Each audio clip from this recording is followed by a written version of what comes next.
ഏറ്റവും ഒരിക്കലും പറയാൻ പാടില്ലാത്ത ചില രഹസ്യങ്ങൾ ഉണ്ടെങ്കിൽ അത് നമുക്ക് ജഗദീഷിനോട് പറയാം. ഒരുപാട് കാര്യങ്ങളുണ്ട്. That is such a happy thing to say. And again, കിരീടം എന്നുള്ളത് നമുക്ക് ഇത്രയും തീരാത്ത ഒരു വേദനയായി മാറിയിട്ടുണ്ടെന്നുണ്ടെങ്കിൽ 37 വർഷങ്ങൾക്ക് ഇപ്പുറവും സേതുമാധന്റെ വേദന അത് നമ്മളുടെ മനസ്സിൽ ഒരു തീരാ നൊമ്പരമായി തുടരുന്നു എന്നുണ്ടെങ്കിൽ അതിന്റെ ഒരു പ്രധാന കാരണം, ഒരു ശക്തമായ കാരണം, ആ കഥാപാത്രത്തിന് ജീവൻ നൽകിയത് മലയാള സിനിമയ്ക്ക്, മലയാള ഭാവനയ്ക്ക് പകരം വയ്ക്കാൻ സാധിക്കാത്ത ഒരു അഭിനയ സാമ്രാട്ടായിരുന്നു എന്നുള്ളത് തന്നെയാണ്. മലയാള സിനിമയുടെ സ്വകാര്യ അഹങ്കാരം, ഇന്ത്യൻ സിനിമയുടെ അഭിമാനം, നമ്മൾ മലയാളികൾ ഓരോരുത്തരും നെഞ്ചോട് എന്നെന്നും ചേർത്ത് വച്ചിരിക്കുന്ന പേര്, ജീവിതത്തിലെ, ശരീരത്തിലെ, ആത്മാവിലെ, മനസ്സിലെ ഓരോ കോശാണുവിലും നിറച്ചു വച്ചിരിക്കുന്ന ആ ഒരു സ്നേഹത്തോടു കൂടി, ആ ഒരു ആരാധനയോടുകൂടി, ladies and gentlemen, let us put a thunderous round of applause for the one and only, the complete actor, our very own Lalitan. അവസാനമായിട്ട് ലാലേട്ടനെ കാണുമ്പോൾ ലാലേട്ടൻ സ്ക്രീനിലും ഞാനൊരു ചെയറിലുമായിരുന്നു. അന്നത് വളരെ എന്റർടൈനിങ് ആയിരുന്നു. പക്ഷെ ഇന്ന് എന്റെ കൈയും കാലും വരയ്ക്കുന്നുണ്ട്. പ്ലീസ് ജോയിൻ വിത്ത് us, ലാലേട്ട. Thank you so much.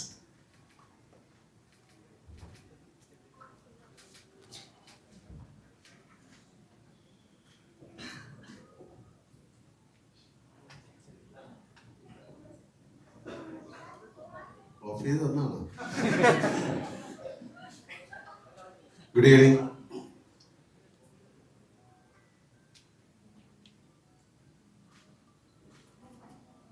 മലയാളികൾ ഇത്രയധികം സെലിബ്രേറ്റ് ചെയ്ത ഒരു സിനിമ ഉണ്ടോ എന്ന് എനിക്ക് സംശയമാണ്.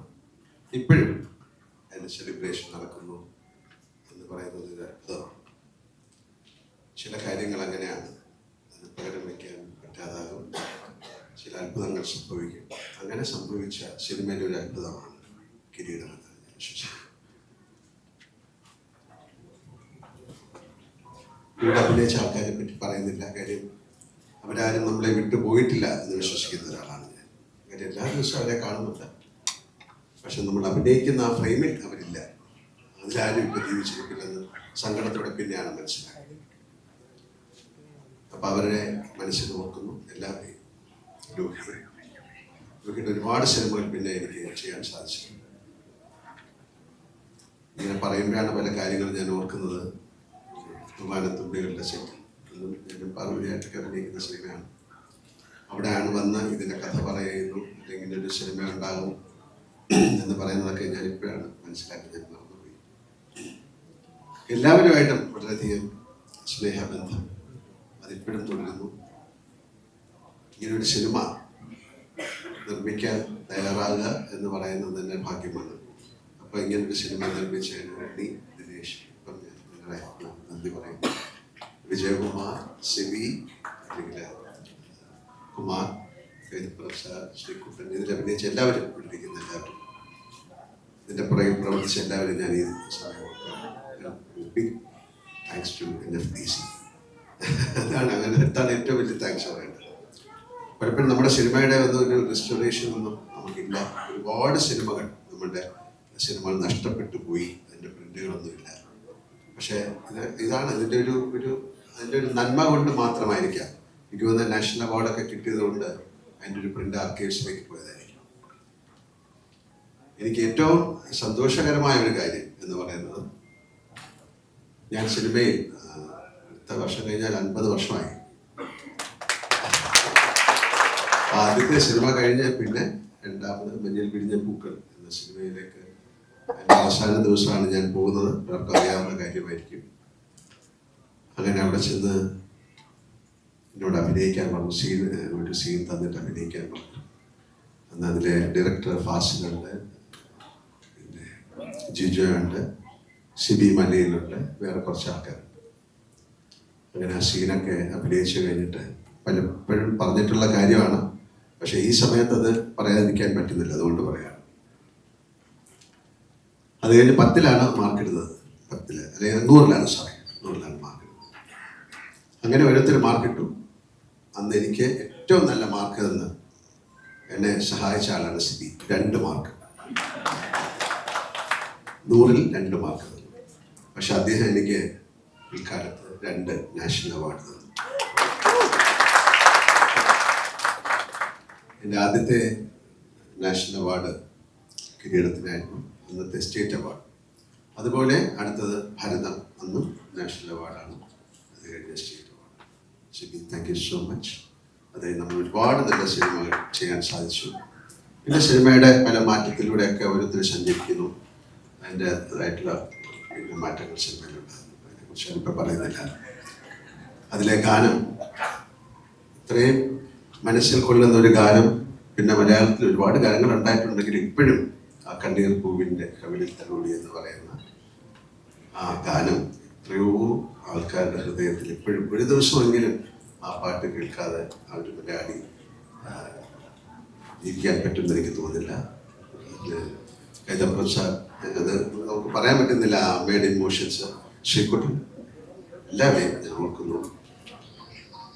ഒരുപാട് സന്തോഷം. കാര്യം 37 വർഷം കഴിഞ്ഞിട്ട് നമ്മുടെ സിനിമ വീണ്ടും റിലീസാകുക എന്ന് പറയുന്നതിൻ്റെ സന്തോഷമാണ്. പക്ഷേ ഇങ്ങനെ ഒരു സിനിമ സംഭവിക്കുക എന്ന് പറഞ്ഞാൽ ഏറ്റവും കൂടുതൽ ആഘോഷിക്കപ്പെടുകയും മനസ്സിൽ കൊണ്ട് നടക്കുകയും ചെയ്യുന്ന സിനിമ. എനിക്ക് എൻ്റെ ജീവിതത്തിലെ ആസ് ആൻ ആക്ടർ എനിക്ക് ഏറ്റവും ഇഷ്ടപ്പെട്ട സിനിമകളിൽ ഒന്നാണ് കിരീടം. പറയേണ്ട കാര്യമില്ല. ഒരുപാട് പേർക്ക് സേതുമാധവൻ എന്ന് പറയുന്ന ആളുടെ ദുഃഖം നമ്മൾക്ക്, ഞാനിപ്പം ഈയിടെ വീണ്ടും വന്നപ്പോഴാണ് അതിൻ്റെ ട്രെയിലർ കണ്ടത്. അപ്പം ഒരുപാട് കാര്യങ്ങൾ നമ്മുടെ മനസ്സിലേക്ക് കൂടിയെത്തി. ആൻഡ് ഏറ്റവും ഒരിക്കലും പറയാൻ പാടില്ലാത്ത ചില രഹസ്യങ്ങൾ ഉണ്ടെങ്കിൽ അത് നമുക്ക് ജഗദീഷിനോട് പറയാം. ഒരുപാട് കാര്യങ്ങളുണ്ട്. ഞാൻ വേറെ എന്തോ കാര്യം പറയുന്നതിന് ഞാൻ പ്രാർത്ഥിച്ചുകൊണ്ടിരിക്കും. പക്ഷെ കുറച്ച് കൂടുതൽ പറയും. അങ്ങനെയല്ല, അങ്ങനെയൊന്നുമല്ല. എനിക്കൊരു കാര്യം അവിടെ ഉണ്ടായിരുന്നത് അവിടെ വെച്ചു. അപ്പൊ ഇതിൻ്റെ അകത്ത് പോയപ്പോൾ ഇയാള് തന്നെ പോയിട്ട് 2 ഗ്ലാസ് ഇട്ടു. എന്നിട്ട് അവിടുത്തെ മേശപ്പുറത്ത് വെച്ചു. അമ്മയെന്ന് പറയില്ല, അതൊക്കെ ഞാൻ നോക്കും. അപ്പൊ അമ്മ ഇങ്ങനെ എന്തോ നടന്ന് അങ്ങോട്ട് പോയിട്ട് തിരിച്ചു വന്നു. താഴെ 2 ഗ്ലാസ് ഇവിടെ വെച്ചിരിക്കണേ, എന്നിട്ട് അതെടുത്തോണ്ട് പോയി.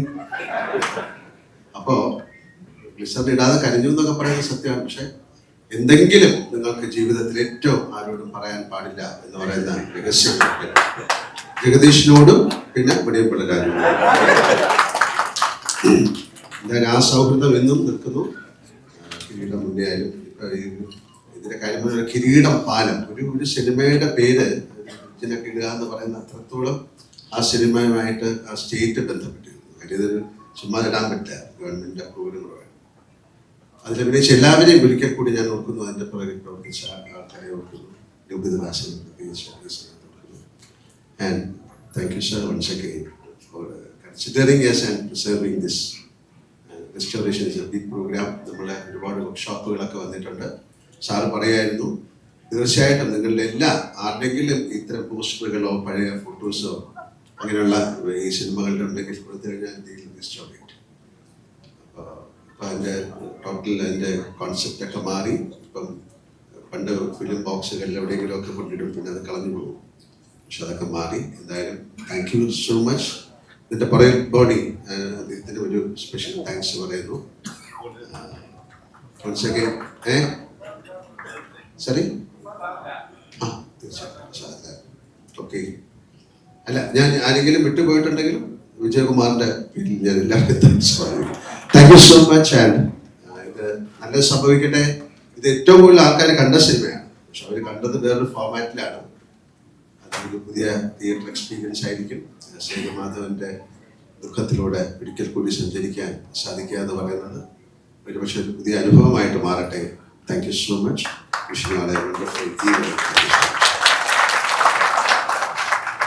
Thank you so much, Lalita.